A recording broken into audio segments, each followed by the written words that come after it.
할렐루야. 오늘은 수요 예배 말씀 소요로 문답 제21문 하나님의 선택하신 자의 구속자는 누구신가에 대한 질문에 대한 대답으로 하나님의 선택하신 자의 구속자는 다만 주 예수 그리스도 뿐이신데 그는 하나님의 영원한 아들로서 사람이 되셨으니 그 후로 한 위에 특수한 두 가지 성품이 있어 영원토록 하나님이시오 사람이시다라는 그 응답을 중심으로 해서 말씀의 강해를 이루어 가도록 하겠습니다. 오늘 우리가 함께 읽어본 빌립보서 2장 5절부터 11절 말씀을 중심으로 구속자 예수 그리스도라는 제목으로 말씀의 은혜를 나누기를 원합니다. 수요배에 성경의 교리를 107가지로 정리한 소요리 문답서를 중심으로 설교를 하고 있습니다. 오늘은 21번째 그 문답에 대한 강해가 계속되도록 하겠습니다. 1643년 7월 1일 웨스트민스터 총회에서 약 151명으로 구성된 평신도 30명 그리고 목회자 약 120여 명이 대부분의 칼빈 신학을 계승하는 청교도적 장로 교인들이 중심이 되어서 5년 7개월에 걸쳐서 작성된 신앙의 기초 교리인 것이죠. 이것이 웨스트민스터 신앙 고백과 대소요리 문답 세 개의 문서인데 웨스트민스터 소요리 문답이라 하면 회의 장소가 웨스트민스터 대예배당이었기 때문입니다. 이 신문은 앞에서 타락에 대해 잠깐 배우고 깜짝 놀라서 다급하게 묻는 듯한 질문이었습니다. 하나님께서 그렇다면 타락한 인간을 그저 내버려 두셨는가 라는 거였죠. 답은 다행히도 그렇지 않으셨다입니다. 그리고 두 가지를 행하셨다라고 했는데 첫째는 몇몇을 영원한 삶을 위해서 선택하셨고 둘째는 그들과 은혜의 언약을 세우셨다입니다. 그리고 그 목적은 그 선택하신 자들을 죄의 상태와 비참함의 상태에서 건져내어 구원의 상태로 이르게 하신 것이었습니다. 그렇다면 그 방법은 어떻게 이루셨을까요? 그 방식으로 구속자, 영어로 말하면 리디머라는 단어가 등장을 합니다. 그래서 21문은 앞에서 구속자에 대해서 배웠으니 이제 그 구속자가 누구냐라고 묻는 질문입니다. 왜 이런 질문을 하는 것일까요? 우리는 이미 그분이 예수 그리스도시라는 것을 대충 눈치로 이미 알고 있습니다. 그런데 후라고 굳이 물어봅니다. 즉 몰라서 물어보는 것이 아니라 정확하게 알자는 것입니다. 아니 도대체 예수님은 하나님이신지 아니면 사람이신지 하나님도 사람도 아니신 것인지 도대체 어떻게 된 분이시기에 우리의 구속자가 되시자는 것입니다. 대답이 좀 복잡합니다. 하나님의 아들이신데 사람이 되셨다입니다. 신기한 소리죠? 그것은 뭐 그럴 수 있다고 합시다. 그런데 그 상태로 계속 계신답니다. 승천하신 후에도 앞으로도 그러신답니다. 참 희한합니다. 대단히 특수한 상태로 계시는 것입니다. 왜 꼭 이렇게 하셨어야만 했을까요? 무슨 특별한 이유가 있는 걸까요? 궁금해지지 않을 수 없습니다. 자세히 한번 살펴볼까요? 첫째, 우리를 위해서 하나님은 아들 예수 그리스도를 주셨다라는 것입니다. 앞에서 이 구속에 대해서 공부했고 구속을 내가 하는 것이 아니라는 것을 배웠습니다. 우리가 방법을 찾아가는 것이 아니라 하나님께서 우리에게 오셔야 되는 것입니다. 그리고 그 구체적인 방식으로는 하나님께서는 우리를 구속해 주실 구속자를 주신다고 했습니다. 그래서 21문에서는 그 구속자가 누구냐라고 질문을 합니다. 그 질문에 대한 대답으로 주 예수 그리스도를 소개합니다. 예수 그리스도가 우리의 구속자입니다. 그것도 유일한 분이라고 표현을 하고 있습니다. 예수 그리스도는 역사적 실존 인물입니다. 약 2000년 전에 이스라엘 땅에 오셔서 일하시고 죽임을 당하시고 또한 부활하셔서 승천하신 이야기는 많은 사람들이 성경을 통해 대략 알고 있습니다. 분명히 사람입니다. 그러나 이분은 또한 하나님이십니다. 앞에서 삼위일체에 대해 공부할 때에 배운 성자 하나님이십니다. 그런 하나님이 우리를 위하여 오셔서 구속자가 되어주신 것입니다. 이것은 스스로를 버리시는 사랑입니다. 그 사랑으로 우리에게 오셔서 하신 일들은 사람으로서는 할 수 없는 일이었습니다. 분명히 하나님이십니다. 둘째, 예수님과 그리고 그리스도가 합쳐진 예수 그리스도라는 말씀이죠. 예수라는 이름에는 자기 백성을 저희 죄에서 구원할 자라는 뜻이 담겨져 있습니다. 자기 백성이란 1차적으로는 구약에 택함받은 백성을 말하지만 나중에는 우리가 이 신문에서 공부한 택하심을 받은 자들로 의미가 확장됩니다. 그리스도라는 칭호는 기름 부음을 받은 자라는 뜻이죠.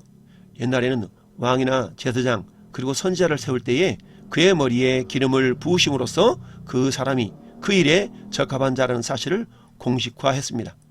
예수님의 이름에 그리스도라는 칭호가 들어간 것은 그분이 우리를 구속할 구속자에 정확하게 꼭 맞는 분이라는 뜻입니다. 은혜 언약의 중보자이신 그리스도, 말씀이 육신이 되어 신성과 인성을 동시에 가지신 사람과 하나님 간의 화해를 이루실 수 있는 유일한 분, 인간의 타락과 동시에 은혜의 언약을 맺어주신 삼위일체 하나님의 최고의 지혜, 최고의 자비, 최고의 사랑, 그리고 그 사랑을 의지적으로 실현하신 예수 그리스도와 그분의 사역, 구약이 예표하고 신약이 밝히 드러내어 신구약의 모든 특별 계시가 그분의 사역을 이야기하고 있습니다. 신구약의 모든 특별 계시가 그분의 사역을 말하고 있는데 신구약 백성 모두 그분을 믿고 바라며 의롭다 칭함을 받습니다. 그분을 믿는 것이 구원과 화해와 용서받은 유일한 길입니다. 나의 생명, 나의 구주, 그리고 감사. 세 번째는 성육신하신 구속자의 조건에 대해서 살펴보도록 하겠습니다. 21문은 계속해서 하나님 우리를 제대로 구속하시기 위해서는 아주 까다로운 조건을 충족시킬 구속자가 필요하다는 것을 말해줍니다. 왜 중보자가 예수님만이 될 수 있느냐 하는 질문에 대한 중요한 대답입니다. 예수를 구속자로 고백하지 않는 세상의 다른 모든 종교들과의 차이점이 여기에서도 나옵니다. 구속자에 대한 설명으로 하나님의 영원한 아들이 사람이 되셨고 계속 그렇게 계신다라고 설명합니다. 지금도 그리고 영원히. 아니 이게 무슨 소리일까요? 중보자가 왜 꼭 하나님이시며 동시에 인간이셔야 할까요? 하필이면 신성과 인성을 같이 가지고 계시는 신인, God and Man이라고 하는 이해하기 어려운 존재여야 하는 이유가 무엇일까요?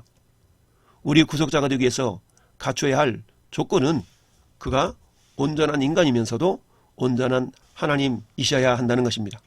사도행전 4장 12절에 다른 이로서는 구원을 받을 수 없나니 저나 사람 중에 구원 받을 만한 다른 이름을 우리에게 주신 일이 없음이라 하셨더라라고 말씀합니다. 이 예수님은 인간으로서 모든 것을 다 겪으셔야 하기 때문입니다.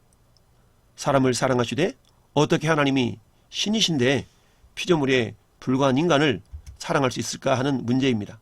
방법은 딱 하나밖에 없습니다. 하나님이 인간이 되시는 것입니다. 인간을 사랑하기 위해서 필수적인 거죠. 이것은 결국 우리를 사랑하심입니다.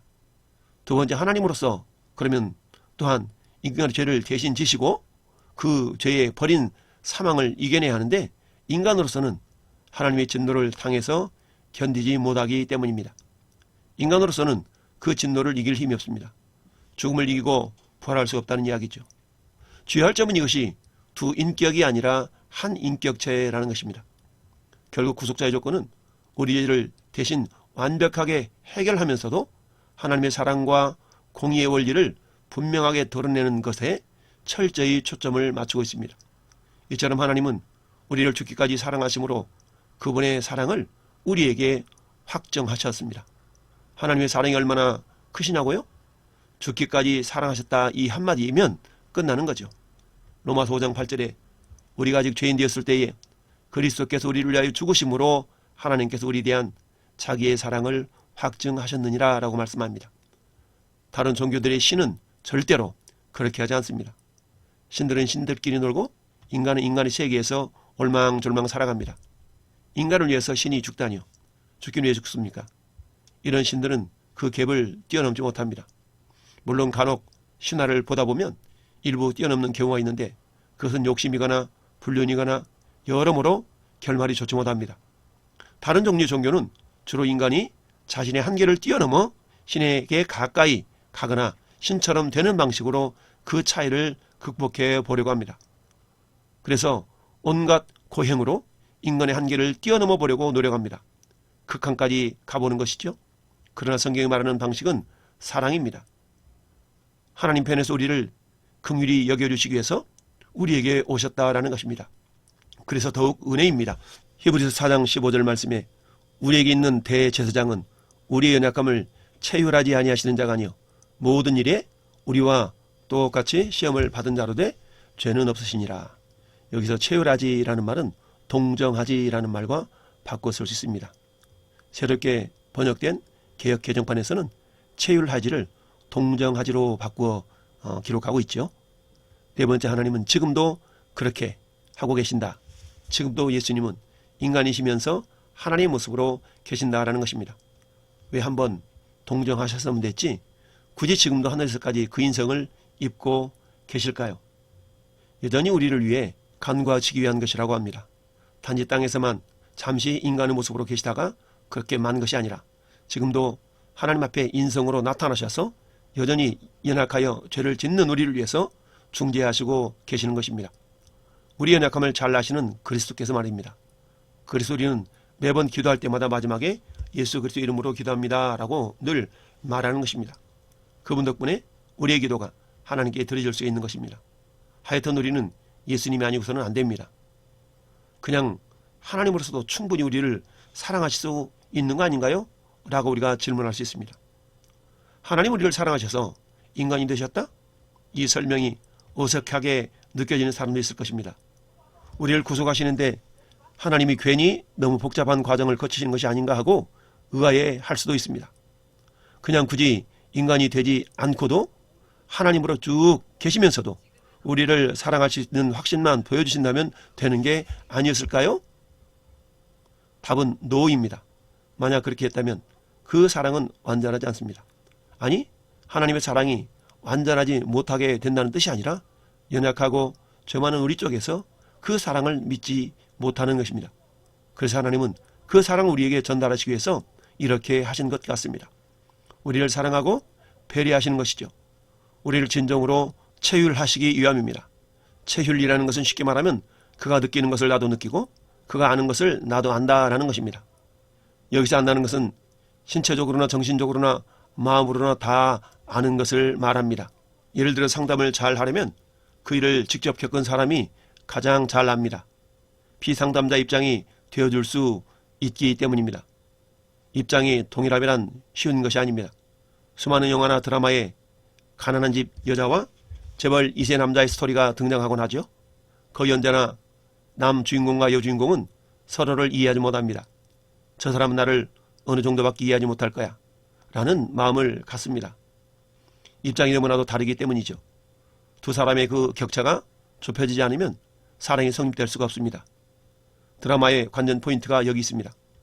두 사람이어서 그 간격을 뛰어넘어야 하는데 어떻게 그렇게 될까나 말하지만 이런 것입니다.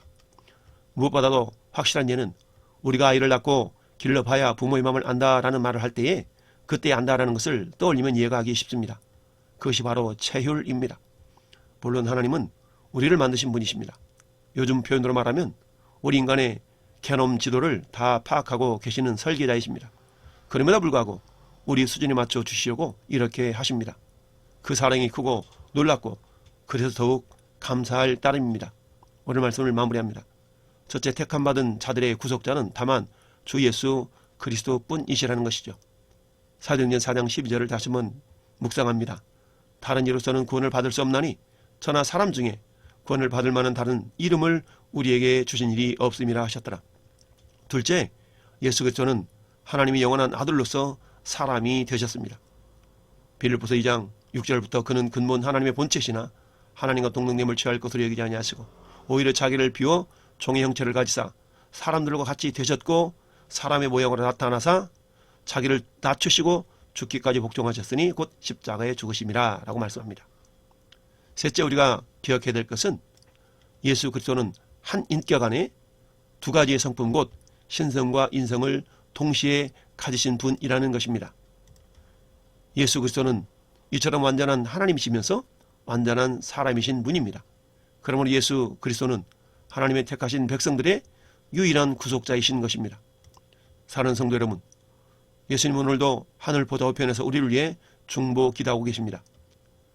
예수님의 기도로 우리가 생명길을 떠나지 않고 믿음 안에 있는 것입니다. 예수님 또 다른 보혜사를 우리에게 보내주셔서 말할 수 없는 탄식으로 우리를 위하여 기도하고 계십니다. 그분은 성령님이시죠. 특별히 사순절 기간에 예수 그리스도께서 우리의 구속자가 되시기 위해서 하나님의 영광을 다 내려놓고 낮고 낮은 사람의 모양을 입고 오신 그 사랑을 감사하며 찬양하는 삶을 살아가시기를 예수님의 이름으로 축원을 드립니다. 아멘.